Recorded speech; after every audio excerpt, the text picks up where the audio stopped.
Hey guys, big news on Pokemon Sword and Shield. We finally got another trailer drop today, so today I'm just going to be giving my thoughts on what I think of the new Pokemon trailer, and let's take a quick dive. So, the first thing that I got to say about Sword and Shield is it is absolutely beautiful.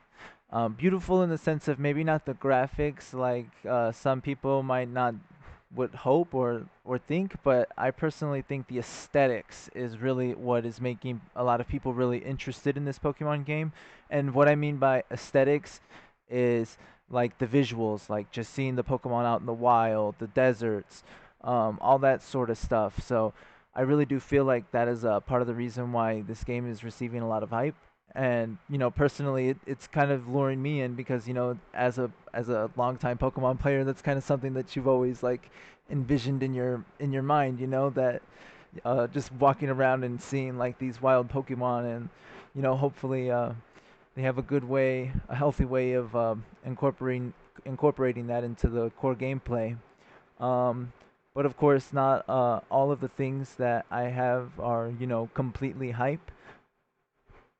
So still, in my honest opinion, something that's really bugging me, that has been bugging me for about the last two Pokemon games, I would say, and it's also something else that Nintendo needs to work on, and something that I think that people really need to be thinking about is how good is the online going to work with this game, because lots of people would love to be able to like have their partners, whatever, their friends, walking around inside of this new region, together, and they have these new Pokemon types, or not types, but whatever that makes the Pokemon like huge, and they're supposed to be for raids and whatnot.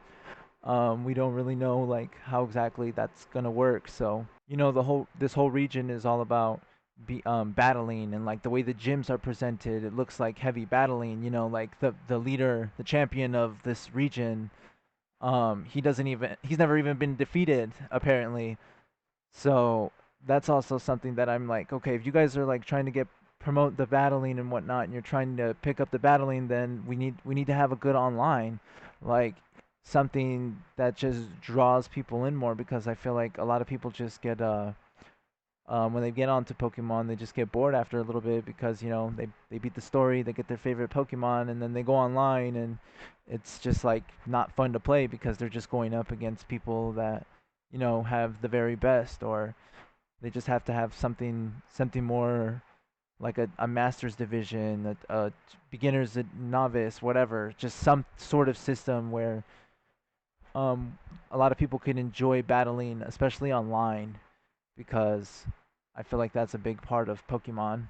Another concern that I have about the game isn't necessarily Game Freak's fault 100%, just like some of their other online games. I feel like there are some problems like with the Switch via online, but Pokemon, I feel like how far it's come and whatnot, that we should just have higher expectations, and we're going to be paying for things like Pokemon Bank, game passes, using the online Nintendo or whatever, all of these different things now to be able to play our Pokemon games. And I think it's right that Nintendo offers a lot more of these better services. I mean, if you really think about it, something that uh, was really frustrating for Sun and Moon.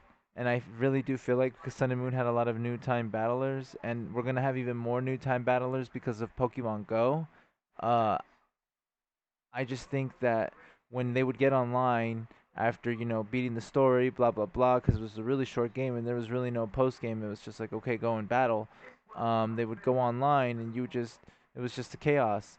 Just being able to play even the most simplest things with your friends, it was super complicated. And on top of that, like lots of people would like to be able to go and explore these places like with their friends, maybe even like as a duo. But um, that's just one of the little things. Not necessarily that playing as a duo, but just having better online capabilities. Why does somebody like just something like a master's division, a novice division? Because it's not fair for somebody who just started, who just beat the Elite Four, and they're ready to start doing some competitive battling, and then they go online and this guy's got six shiny, you know whatever, Garchomps and all the most OU Pokemon that you can think of, and just completely wrecks them. It's not fun for either of the players. It's not fun for me to go and just beat somebody who has absolutely no idea what they're doing, and it's not fun losing to somebody that you have absolutely no idea why, or whatever the case may be. All right. Anyway, so that's enough complaining from me. The only thing that we have left to do is I'm just gonna go through all of the Pokemon and just share my thoughts on the Pokemon that were shown today. So let's check it out. Okay, so the first Pokemon that we have on this list is, and forgive me if I pronounce these wrong because I've never seen these names before. I have Gossifleur. It's grass, solid grass, so that's pretty interesting, and it looks like it has a new ability called Cotton Down. I have no idea what that does. But Regenerator I know is a really really good a good one. I think the Pokemon itself looks completely ridiculous. Looks really lazy, but I mean, I'm sure it'll grow on me someday.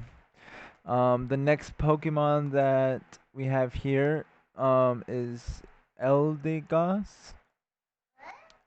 Um, and it looks like a mixture of like Blossom and Cotton. That Cotton one, I forget. Jumpluff, there it is. It's also a solid grass type.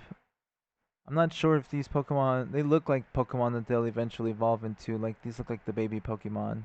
Same with this one here, Wooloo, normal type. He kind of looks just like Mareep actually.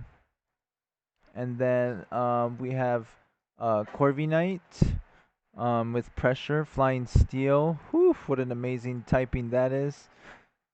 This Pokemon is actually so far my favorite. It just looks freaking ridiculous. I just think it's amazing. So I'm really looking forward to what this Pokemon can do. And then Dreadnought, I really like his name, his character design, not so much, but I know a lot of people are really excited for him. Uh, and he's a water rock, so I'm not really a big fan of that typing neither, but who knows? Maybe he's got some power. He's got a strong jaw, so that's actually really good. The bite Pokemon. Um, and yeah, so that was all of the new ones that we have. So yeah, just concluding this video, I just want to hear what some of your guys' thoughts might be, and what you guys think of some of these new Sword and Shield Pokemon. I'm honestly super excited. I personally am. I wasn't really stoked off the first trailer, so I really, really want to hear what your thoughts are below. Tell me what your favorite Pokemon is. Tell me what maybe you want most out of the game, or maybe if you do share your experiences with me about feeling worried about online. And thanks for your time.